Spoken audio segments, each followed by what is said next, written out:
حیرت کتھا سیریز میں جو کہانی میں آپ کے لیے لے کر آئی ہوں اس کا عنوان ہے کاش میں اسے دیکھ سکتا۔ اس کے مصنف بلکہ اس کے مترجم مقبول جہانگیر ہیں، مصنف کا نام نہیں دیا ہوا۔ ایک دو نہیں پورے 4 ماہ میں ایک آسیب زدہ مکان میں رہا ہوں، ایسا مکان جس کا چپا چپا اور گوشہ گوشہ گواہی دیتا تھا کہ یہاں بدروحوں کا عمل دخل ہے۔ یہ پراسرار چھوٹا سا کاٹیج نما مکان سمندر کے قریب بنا ہوا تھا۔ اس کو تعمیر ہوئے اگرچہ 9 برس گزر چکے تھے، لیکن اس دوران میں یہ ایک لمحے کے لیے بھی آباد نہیں ہوا۔ دنیا بھر میں اور میری بیوی ہیلن ہی 2 ایسے افراد تھے جنہیں پہلی مرتبہ اس مکان میں رہنے کا فخر حاصل ہوا تھا۔ یہ گرمیوں کا ذکر ہے۔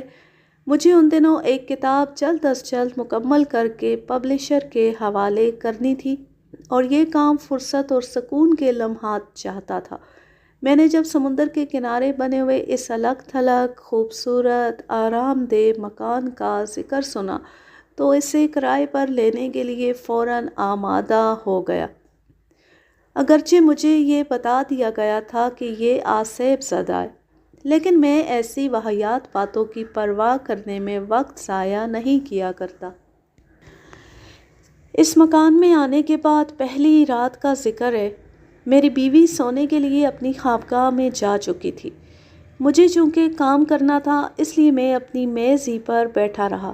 مکان کی دوسری منزل پر خوابگاہ کے 2 کمرے تھے جن کے درمیان ایک چھوٹا سا کمرہ اور بھی تھا۔ میری بیوی نے پہلے کمرے پر جو مکان کے اگلے حصے میں تھا قبضہ جمایا۔ وہ رات خلاف معمول اداس اور سوگوار سی تھی۔ سمندر کی جانب سے آنے والی سرد ہوا بھی رک گئی تھی۔ مکان کے اندر خاصا حبس تھا، اس لیے میں نے سب دروازے اور کھڑکیاں کھول دی تھی۔ میں نہایت سکون اور اطمینان سے اپنے کام میں مصروف تھا۔ مجھے معلوم تھا کہ ہیلن اپنی خوابگاہ میں سو رہی ہے، لیکن رات 10 بجے کے قریب ہیلن کی آواز میرے کان میں آئی، جیک، یہ اس وقت تم کیا کھٹ کھٹ کر رہے ہو؟ رات کافی بیت گئی ہے، اب سو جاؤ۔ میں حیران رہ گیا۔ کیا کہتی ہو؟ میں نے پکار کر کہا۔ میں تو چپ چاپ اپنی میز پر بیٹھا لکھ رہا ہوں۔ کھٹ کھٹ کی آواز تم نے خواب میں سنی ہوگی۔ نہیں جیک، میں نے خواب ہرگز نہیں دیکھا، مجھے تو ابھی نیند ہی نہیں آئی۔ چند منٹ ہوئے، میں نے سنا کہ سیڑھیوں کے دروازے کے قریب کوئی شخص چھڑی سے دیوار پیٹ رہا ہے۔ ایسی ہی آواز تھی۔ کیا تم نے نہیں سنی؟ میں ہیلن کے کمرے میں گیا اور کہا، بعض اوقات ہمیں ایسی آوازیں سنائی دیتی ہیں جن کی کوئی اصل نہیں ہوتی۔ یہ محض ہمارے لاشعور کا کرشمہ ہے۔ عین ممکن ہے کسی اور وقت تم نے ایسی آواز سنی جو تمہارے لاشعور میں جم گئی۔ اب رات کے سناٹے میں یہ آواز لاشعور سے نکل کر شعور میں آئی تو تم سمجھی کہ واقعی کوئی شخص چھڑی سے دیوار کو پیٹ رہا ہے۔ اس نفسیاتی توجیہ نے میری بیوی کو مطمئن کر دیا اور وہ آرام سے سو گئی۔ اب دوسری شب کا حال سنیے۔ ہم دونوں کھانے سے فارغ ہو کر گپ شپ کے لیے نچلی منزل کے بیرونی کمرے میں بیٹھے تھے۔ وقت وہی 10 بجے کا تھا۔ یکایک میں نے ایسی آواز سنی جیسے واقعی دروازے کے باہر کوئی نامعلوم شخص چھڑی دیوار پر مار رہا ہے۔ ہر 2 آوازوں کے درمیان 1 سیکنڈ کا وقفہ تھا۔ چند سیکنڈز بعد اندازہ ہوا کہ یہ آوازیں ہم سے 10 فٹ کے فاصلے پر دروازے کے باہر بلند ہو رہی ہیں۔ ہیلن نے فوراً مجھ سے کہا، لو سن لو، یہی آواز میں نے گزشتہ رات سنی تھی۔ میں نے لپک کر مینٹل پیس پر رکھی ہوئی لالٹین اٹھائی اور دبے پاؤں دروازے کی طرف بڑھا۔ بلا شبہ دروازے کے باہر آواز مسلسل بلند ہو رہی تھی۔ بائیں ہاتھ میں لالٹین تھام کر دائیں ہاتھ سے میں نے دروازے کی ہتھی آہستہ سے گھمائی اور 1 ثانیہ توقف کے بعد جھٹکے سے دروازہ کھول دیا۔ دروازہ کھلتے ہی آواز بند ہو گئی۔ لالٹین کی روشنی دروازے کے باہر دور تک پھیل رہی تھی، لیکن وہاں کسی ذی روح کا نام و نشان بھی نہ تھا۔ میں نے زمین پر جھک کر قدموں کے نشان دیکھنے چاہے، مگر ایسا کوئی نشان نہ پایا جس سے پتہ چلتا کہ یہاں کوئی موجود تھا۔ اس رات کے بعد سے یہ معمول ہو گیا کہ ہمیں یہ آواز ضرور سنائی دیتی۔ کم از کم 50 مرتبہ تو ہم نے یہ آواز سنی ہوگی، اور ہمیشہ رات ہی کے وقت سنائی دیتی، اور وہ بھی 10 بجے کے لگ بھگ۔ میں نے اس پراسرار آواز کا سراغ لگانے کی ہر ممکن کوشش کی، دیوار کی ایک ایک اینٹ کا معائنہ کیا اور اسے خوب ٹھونک بجا کر دیکھا، مگر بے سود۔ کچھ پتہ نہ چلا کہ کیا بھید ہے۔ کئی مرتبہ میں نے رات کو دروازے کے باہر اس امید پر پہرا بھی دیا کہ شاید اس بھید سے پردہ اٹھے، مگر جو ہی یہ آواز آتی اور میں لپک کر آگے بڑھتا، خاموشی چھا جاتی، پھر صبح تک کوئی آواز سنائی نہ دیتی۔ آخر عاجز آ کر ہم نے اس آواز پر کان دھرنے ترک کر دیے، لیکن چند روز بعد ایک اور معمے نے، جو کہ اس شیطانی آواز سے بھی زیادہ تحیر انگیز ثابت ہوا، ہمیں پریشان اور کسی حد تک خوفزدہ کر دیا۔ اس سے بیشتر کہ میں اس کا ذکر کروں، درمیان میں پیش آنے والے چند معمولی واقعات سنا دینا مناسب سمجھتا ہوں۔ ان میں 3 واقعات ایسے تھے جو صرف مجھے پیش آئے اور میری بیوی ان سے محفوظ رہی، اور ہر واقعہ اس وقت رونما ہوا جب مجھے رات کو اپنے بستر پر لیٹے ہوئے 1 یا 2 منٹ ہی ہوئے تھے۔ ہمیں اس مکان میں آئے ہوئے 1 ہفتہ گزر چکا تھا۔ دوسرے ہفتے کی پہلی رات کا ذکر ہے۔ میری بیوی حسب عادت اپنی خوابگاہ میں جا چکی تھی۔ کوئی 1 گھنٹے بعد میں بھی اپنے بستر پر پہنچا۔ یاد رہے کہ میری خوابگاہ اور میری بیوی کی خوابگاہ کے درمیان ایک چھوٹا سا کمرہ ہے۔ ابھی بتی بجھا کر بمشکل میں نے تکیے پر سر رکھا ہی تھا کہ ایک آواز مجھے اپنے قریب ہی سنائی دی۔ یوں محسوس ہوا جیسے ماچس کی ڈبیا الماری کے خانے سے کمرے کے فرش پر گری ہے۔ میں قسم کھا کر کہنے کے لیے تیار ہوں کہ ایسی آواز میں نے سنی تھی۔ میں فوراً اٹھا، بتی جلائی اور فرش پر دیکھا تو وہاں کچھ نہ تھا۔ پھر میں نے کمرے کا ایک ایک گوشہ چھان مارا، مگر وہاں ماچس کی کوئی ڈبیا نہ تھی۔ سب سامان ویسے ہی جوں کا توں رکھا دکھائی دیا۔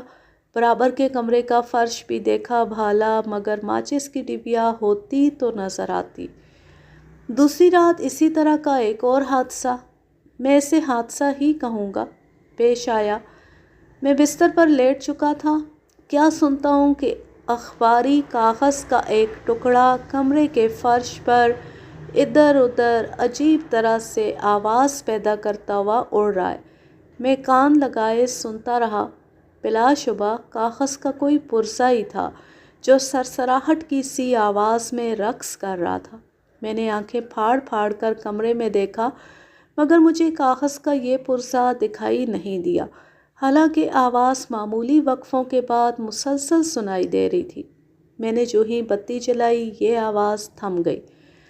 ایک بار پھر میں نے اپنے کمرے کی تلاشی لی اور حیرت ہوئی کہ وہاں کاغذ کا پرزہ تو درکنار، سرے سے کوئی اخبار ہی نہ تھا۔ اس وقت ہوا بھی اتنی تیز نہ تھی اور نہ کمرے میں آ رہی تھی کہ کاغذ کا پرزہ کمرے میں اس طرح اڑتا پھرتا۔ پریشان ہو کر میں نے اپنا سر تھام لیا اور ساری رات سو نہ سکا۔ تیسری رات جب میں ڈرتے ڈرتے بستر پر لیٹا تو توقع کے مطابق ایک پرشور آواز کمرے میں ایسے سنائی دی جیسے لوہے کا بیلن فرش پر لڑک رہا ہے، گھرر گھرر۔ پھر یہ بیلن جیسے سامنے کی دیوار سے ٹکرایا اور آواز تھم گئی۔ میں نے فوراً بتی جلائی، لیکن اپنی بے وقوفی پر شرمندہ ہونا پڑا، کیونکہ مجھے علم تھا کہ یہ سب ہمارے دوست بھوت کے کرشمے ہیں۔ اس رات میں نے سنجیدگی سے اس تمام صورتحال پر غور کیا کہ مجھے کیا کرنا چاہیے۔ مکان میں کچھ نہ کچھ موجود ضرور ہے، مگر وہ ہمیں نقصان پہنچانے کے موڈ میں نہیں ہے، صرف دل لگی کرنا چاہتا ہے۔ اس لیے ہمیں ڈرنے یا بھاگنے کی قطعاً ضرورت نہیں، کیوں نہ اس سے دوستی کاٹی جائے؟ شاید آپ میرے ان احمقانہ خیالات پر ہنس رہے ہوں گے کہ بھوت سے دوستی کرنا کیا معنی، لیکن یقین کیجئے کہ اس کے سوا اور چارہ ہی نہ تھا۔ صبح میں نے اپنی بیوی سے جب اس پروگرام کا ذکر کیا تو وہ حیرت سے میری طرف تکنے لگی۔ غالباً اسے شبہ ہو رہا تھا کہ کہیں میرا دماغ تو نہیں چل گیا۔ پھر وہ ہنس کر کہنے لگی، میرا خیال ہے کہ آج ہی ہمیں یہ مکان چھوڑ دینا چاہیے، کیونکہ میں دیکھتی ہوں تمہارے حواس درست نہیں ہیں۔ اگر چند دن اور یہاں رہے تو ممکن ہے پاگل خانے کی ہوا کھانی پڑے۔ وہ پراسرار آواز جو ہمیں اس مکان میں آتی پہلی شب کو سنائی دی تھی، اب دن رات کے 24 گھنٹوں میں بار بار معمولی وقفوں کے بعد سنائی دینے لگی۔ کبھی باہر کے دروازے پر بھوت صاحب دستک دے رہے ہیں تو کبھی مکان کی شمالی دیوار پر اپنی نادیدہ چھڑی بجانے میں مصروف ہیں، لیکن اب ہم ان آوازوں کا کوئی نوٹس نہ لیتے تھے اور نہایت بے پرواہی سے اپنے اپنے کاموں میں لگے رہتے۔ اس دوران میں ایسا بھی ہوتا کہ کسی کمرے میں کرسی لڑکنے یا پانی کا گلاس گرنے کی آواز سنائی دیتی، تب ہم مجبوراً وہاں جھانکتے، مگر نہ وہاں کوئی کرسی الٹی پڑی دکھائی دیتی اور نہ پانی کا گلاس۔ بعض اوقات ہمیں یوں محسوس ہوتا جیسے ہمارے گھر میں شریر بچوں کی ایک ٹولی گھس آئی ہے جو یہ اودم اور غل غپاڑہ کر رہی ہے۔ ایک مرتبہ رات کو ہم میاں بیوی نچلے کمرے میں بیٹھے قہوہ پی رہے تھے اور بھوت کی شرارتوں پر ہنس ہنس کر تبصرہ کر رہے تھے کہ یکا یک اوپر کے کمرے کی چھت پر کسی کے قدموں کی چاپ سنائی دی۔ جاؤ ذرا اوپر کمرے میں دیکھو، غالباً تمہارے دوست تشریف لائے ہیں، ہیلن نے کہا۔ میرا کون دوست اس طرح بغیر اطلاع دیے آ سکتا ہے؟ میں نے تعجب سے کہا، اور وہ بھی رات کے اس وقت؟ جناب وہی بھوت صاحب اوپر کمرے میں ٹہل رہے ہوں گے۔ اوہ، تم یہیں بیٹھو، میں جا کر دیکھتا ہوں۔ یہ کہہ کر میں آہستہ سے بغیر آہٹ کے اپنی جگہ سے اٹھا اور سیڑھیاں طے کر کے دوسری منزل تک پہنچا۔ قدموں کی آواز بلا شبہ کمرے کے اندر سے آ رہی تھی۔ میں دروازے کے ساتھ کان لگا کر کھڑا ہو گیا۔ صاف پتہ چلتا تھا کہ کوئی شخص پاؤں میں چمڑے کے سلیپر پہنے ادھر سے ادھر نپے تلے قدموں سے ٹہل رہا ہے۔ میں نے دروازے کی ہتھی پر ہاتھ رکھا، دروازہ کھلنے کے لیے چرچرایا ہی تھا کہ قدموں کی آواز بند ہو گئی۔ دروازہ کھولا، کمرے میں جھانکا، وہاں کوئی نہ تھا۔ اس رات کے بعد سے گویا یہ معمول بن گیا کہ مکان کے مختلف حصوں میں قدموں کی چاپ گونجا کرتی، دن میں 4-5 مرتبہ اور رات کو بھی اتنی بار یہ آواز سننا ہمارا خاص مشغلہ بن گیا۔ البتہ چوتھا ہفتہ جب شروع ہوا تو یہ آواز بند ہو گئی اور پورے 7 دن بعد دوبارہ سنائی دی۔ اب وہ عجیب ترین واقعہ سن لیجئے جس کا میں پہلے اشارہ کر چکا ہوں۔ ایک روز میں نے ہیلن سے کہا کہ میں کل شہر جا رہا ہوں، مجھے فلاں اخبار کے پچھلے ہفتے کے سنڈے ایڈیشن کی فوری ضرورت ہے، کیونکہ اس میں میرا ایک مضمون شائع ہوا ہے جس کا حوالہ میں اپنی کتاب میں شامل کرنا چاہتا ہوں۔ تمہیں اگر کچھ چیزیں منگوانی ہوں تو ان کی فہرست مجھے دے دو۔ ہیلن کہنے لگی، صبح تم جاؤ گے تو بتا دوں گی۔ رات کو حسب معمول مکان کی دیواروں پر چھڑی پیٹنے اور کمروں میں قدموں کی چاپ سنائی دی، پھر ہم سو گئے۔ میں نے ٹائم پیس میں 6 بجے صبح کا الارم لگا دیا تھا۔ صحیح وقت پر الارم بجا اور میں بستر سے اٹھ کر غسل خانے میں چلا گیا۔ واپس آ کر جب میں نے شیو کرنے کا سامان سرہانے رکھی ہوئی میز کی دراز سے نکالنا چاہا تو میری نظر میز کے اوپر رکھی ہوئی ایک ایسی شے پر پڑی کہ ایک لمحے کے لیے میرا سر چکرا گیا۔ خدا کی پناہ، یہ میں کیا دیکھ رہا ہوں؟ کہیں یہ میرا وہم تو نہیں؟ ڈرتے ڈرتے میں نے اس شے کو ہاتھ لگایا۔ آپ سمجھے کہ یہ کیا چیز تھی؟ جناب میں حلفیہ طور پر عرض کرتا ہوں کہ اسی اخبار کا گزشتہ ہفتے کا سنڈے ایڈیشن جسے لانے کے لیے میں شہر جانے والا تھا۔ میں نے حلق پھاڑ کر نعرہ لگایا، ہیلن، ہیلن! میری بیوی اپنی خانقاہ سے حواس باختہ میرے کمرے میں آئی۔ میں نے اخبار اٹھا کر اس کے سامنے کر دیا۔ باخدا کمال ہو گیا، یہ اخبار یہاں کون رکھ گیا؟ ہم اس اخبار کو حیرت سے یوں دیکھ رہے تھے جیسے وہ کوئی عجوبہ روزگار شے ہے اور پہلی بار ہم نے دیکھی ہے۔ یہ ضرور اسی بھوت کی کارستانی ہے، ہیلن نے فیصلہ سنا دیا۔ بھائی ایسا بھوت دیکھا نہ سنا، مجھے پہلی مرتبہ بھوت کے وجود پر ایمان لانا پڑا۔ سچ پوچھو تو تم گھاٹے میں رہیں، اگر تم کل ہی اپنی ضرورت کی چیزیں بتا دیتی تو وہ بھی اخبار کے ساتھ ہی آ جاتی۔ بہرحال اب پچھتائی کیا ہوت جب چڑیاں چگ گئیں کھیت۔ اس روز کے بعد ہم نے اپنے دوست اور مہربان بھوت کو کئی بار سودا سلف لانے کی آزمائش میں ڈالنا چاہا، مگر ہماری کوششیں بیکار گئیں۔ ابھی ہمیں 1 ماہ اس مکان میں ٹھہرنا تھا۔ ہم نے سوچا کیوں نہ اپنے دوستوں کو بھی اس بھوت تفریح میں شامل کر لیا جائے۔ چنانچہ میں نے اپنے کئی دوستوں کو خط لکھ دیے کہ وہ اس پرفضا مقام پر اگر چند روز گزارنا چاہیں تو وسعت شوق تشریف لا سکتے ہیں۔ اوروں نے تو فرصت ہونے کا عذر کیا، البتہ ایک صاحب ماں اپنے اہل و عیال کے آ گئے۔ ان صاحب کے آنے سے پہلے ایک اور دلچسپ واقعہ پیش آیا۔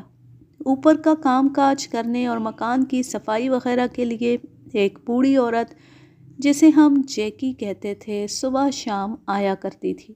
ایک روز ایسا ہوا کہ ہیلن اوپر کی منزل میں اکیلی غالباً کوئی کتاب پڑھ رہی تھی کہ نچلے کمرے میں اس کو قدموں کی چاپ سنائی دی۔ چونکہ یہ وقت جیکی کے آنے کا تھا اس لیے ہیلن نے سوچا شاید وہ آ گئی ہے۔ اس نے آواز دی، مسز جیکی ذرا میری بات سننا۔ چند منٹ انتظار کے بعد جب مسز جیکی اوپر نہ آئی تو ہیلن نے ذرا زور سے آواز دی۔ نچلی منزل میں قدموں کی آواز مسلسل سنائی دے رہی تھی۔ ہیلن سیڑھیاں اتر کر جو ہی نیچے پہنچی یہ آوازیں یک لخت تھم گئیں۔ جیکی وہاں نہ تھی۔ ہیلن کو قطعاً تعجب نہ ہوا کیونکہ وہ بھوت کی ان شرارتوں سے خوب آگاہ تھی۔ لطف کی بات یہ ہے کہ جو ہی وہ دوبارہ اوپر کی منزل میں آئی نچلے کمرے میں پھر کسی کے چلنے پھرنے اور چیزیں ادھر ادھر رکھنے کی آوازیں سنائی دینے لگیں۔ یہ آوازیں دیر تک آتی رہیں۔ ہیلن بے نیازی سے مطالعے میں مصروف رہی۔ آخر تنگ آ کر وہ پھر دبے پاؤں نیچے اتری اور جیسے ہی اس نے آخری سیڑھی پر پاؤں رکھا پراسرار آوازیں بند ہو گئیں۔ ہیلن اب نچلے کمرے میں بیٹھ گئی۔ یہاں بیٹھے ہوئے اسے 10-12 منٹ ہوئے تھے کہ اوپر کے کمرے سے آوازیں آنا شروع ہو گئی۔ ہیلن نے غصے سے سر کو جھٹکا دیا اور بولی خدا تمہیں غارت کرے۔ وہ حلفیہ کہتی ہے کہ فوراً ہی اوپر سے مسز جیکی کی آواز سنائی دی، مسز جیک کیا آپ اوپر نہ آئیں گی؟ یہ آواز سن کر ہیلن اچھل پڑی۔ بلا شبہ جیکی اسی طرح بولتی تھی۔ وہ دوڑتی ہوئی اوپر گئی تو وہاں کوئی نہ تھا۔ دوپہر کو جب میں واپس آیا تو ہیلن نے مجھے یہ قصہ سنایا اور کہا آج تو بھوت کی آواز بھی سن لی۔ میں سمجھتی تھی کہ کوئی مرد ہوگا لیکن یہ تو کمبخت عورت نکلی۔ اس رات کوئی 9 بجے کے قریب ہم اوپر کے درمیانی کمرے میں بیٹھے اپنے دوست بھوت کا ذکر کر رہے تھے کہ یکا یک گیراج کی جانب سے ایک زبردست دھماکہ سنائی دیا جس سے سارا مکان کانپ اٹھا۔ گیراج مکان کے پچھواڑے واقع تھا۔ ہمیں یوں محسوس ہوا جیسے اس کی چھت گر گئی ہے۔ آواز کچھ ایسی تھی جیسے بہت بڑا پیانو دفتن الٹ جائے اور اس کے تمام چھوٹے بڑے ساز بیک وقت چیخ اٹھیں۔ یہ دھماکہ ہونے کے چند ہی لمحوں بعد ہم دونوں دوڑتے ہوئے گیراج کی طرف گئے۔ ہمیں خدشہ تھا کہ اگر اس کی چھت گر گئی ہے تو وہاں رکھی ہوئی تمام کتابیں اور ضرورت کی دوسری چیزیں برباد ہو گئی ہوں گی، لیکن ہماری حیرت کی انتہا نہ رہی جب ہم نے دیکھا کہ اس کی چھت نہ صرف صحیح سلامت ہے بلکہ یہاں رکھی ہوئی ہر چیز اپنی جگہ جوں کی توں موجود ہے۔ اس کے بعد ہم نے مکان کا اچھی طرح معائنہ کیا مگر اس حادثے کے آثار کہیں نہ پائے۔ میرے دوست مسٹر جیمز اپنی بیوی اور لڑکی کے ساتھ دوسرے روز آ گئے۔ مکان دیکھ کر وہ نہایت خوش ہوئے۔ درمیانی کمرہ مسٹر جیمز کو اور ہیلن کی خوابگاہ ان کی بیوی اور لڑکی کے لیے کافی تھی۔ ہم نے ان سے مکان کے آسیب زدہ ہونے کا قطعاً ذکر نہ کیا۔ اتفاق دیکھیے کہ مسٹر جیمز بھوت پریت کے اتنی قائل تھے جتنا مجھے انکار تھا۔ اس کے ساتھ ساتھ وہ خاصے بزدل بھی تھے۔ رات کے وقت کھانے سے فارغ ہو کر ہم سب ایک جگہ بیٹھے تھے۔ قہوے کا دور چل رہا تھا۔ میں نے ہیلن کا اشارہ پا کر بھوتوں کے قصے چھیڑ دیے، 2-3 فرسی داستانیں سنائیں۔ مسٹر جیمز اور ان کی بیوی اور لڑکی بڑی دلچسپی سے سن رہی تھی۔ میں نے گھڑی دیکھی، 9:30 بج رہے تھے۔ بھوت صاحب کے تشریف لانے کا وقت ہو رہا تھا۔ دفتن بیرونی دروازے پر زور سے دستک ہوئی۔ مسٹر جیمز ایک دم اچھل پڑے۔ رات کے وقت اس سناٹے میں یہ کون آیا؟ انہوں نے حیرت سے پوچھا۔ کوئی بھوت ہوگا، ہیلن نے مسکرا کر جواب دیا۔ بھوت؟ مسٹر جیمز نے آنکھیں پھاڑ کر کہا۔ دستک کی آواز اب مدھم ہو گئی۔ کمرے میں موت کی سی خاموشی پھیلی ہوئی تھی۔ یکایک نچلے کمرے میں کسی کے قدموں کی آواز سن کر ایک بار پھر مسٹر جیمز اور ان کی بیوی چونک گئے۔ انہوں نے آہستہ سے کہا، جیک، مکان میں یقیناً کوئی چور گھس آیا ہے۔ کیا تم اس کے چلنے پھرنے کی آوازیں نہیں سن رہے؟ اگرچہ ہم نے یہ آواز سن لی تھی مگر جیمز کو اور پریشان کرنے کے لیے کہہ دیا، آوازیں؟ کون سی آوازیں؟ ارے بھائی، نچلی منزل میں کوئی آدمی موجود ہے، ذرا جا کر دیکھو۔ کیا آپ کو پورا یقین ہے کہ آپ نے یہ آواز سنی ہے؟ ہیلن نے پوچھا۔ آپ بھی غضب کر رہی ہیں۔ میں کہتا ہوں کہ اسے پکڑ لو ورنہ وہ بھاگ جائے گا۔ مسٹر جیمز کے کہنے پر میں انہیں ساتھ لے کر جب نیچے گیا تو وہاں کوئی نہ تھا اور مکان کا بیرونی دروازہ اندر سے مقفل تھا۔ کمال ہے، یہاں ابھی ضرور کوئی موجود تھا۔ وہ پریشان ہو گئے۔ اس رات انہوں نے کئی مرتبہ اس پراسرار آدمی کے چلنے پھرنے اور چیزیں ادھر سے ادھر اٹھا کر رکھنے کی آوازیں سنی۔ وہ بار بار میرے کمرے میں آ کر کہتے تھے، ضرور کوئی چور مکان میں چھپا ہوا ہے۔ آدھی رات کے وقت وہی پرشور آواز گیراج کی جانب سے سنائی دی جو ایک روز پہلے ہم سن چکے تھے۔ مکان پھر لرز اٹھا۔ مسٹر جیمز، ان کی بیوی اور لڑکی از حد خوفزدہ ہو گئے۔ ہم نے انہیں دلاسا دیا کہ وہ آرام سے سوئیں، یہ شور محض ایک بھوت کی کارستانی ہے، لیکن وہ نہ مانے۔ آخر انہیں اس بھوت کی پوری تفصیلات سے آگاہ کیا گیا۔ وہ کہنے لگے، میں یہاں ایک لمحہ بھی نہیں رہ سکتا۔ میری بیوی دل کی مریضہ ہے۔ آپ کی دل لگی ٹھہری، کسی کی جان گئی؟ نہ بابا، میں تو صبح ہی چل دوں گا۔ دوسرے روز ہی مسٹر جیمز اور ان کے خاندان نے اپنا بوریا بستر سنبھالا اور رخصت ہو گئے۔ ان کے جانے کے بعد 10 روز تک ہم اس مکان میں رہے۔ اس دوران میں میری کتاب مکمل ہو چکی تھی۔ مجبوراً ہم نے بھی اپنے بھوت دوست کو الوداع کہا اور اس مکان کی خوشگوار یادیں سینوں میں وسائے روانہ ہوئے۔ ان واقعات کو ایک عرصہ بیت چکا ہے لیکن دل میں آج تک یہ تجسس باقی ہے کہ کاش میں ایک دفعہ اس بھوت کو اپنی آنکھوں سے دیکھ سکتا، کاش۔ اس کہانی کا ماخذ ہے اردو ڈائجسٹ، مارچ سن 1964۔ اب میں لیتی ہوں آپ سے اجازت۔ جہاں رہیں خوش رہیں، شاد و آباد رہیں، ہنستے مسکراتے رہیں۔ اللہ حافظ، اللہ نگہبان۔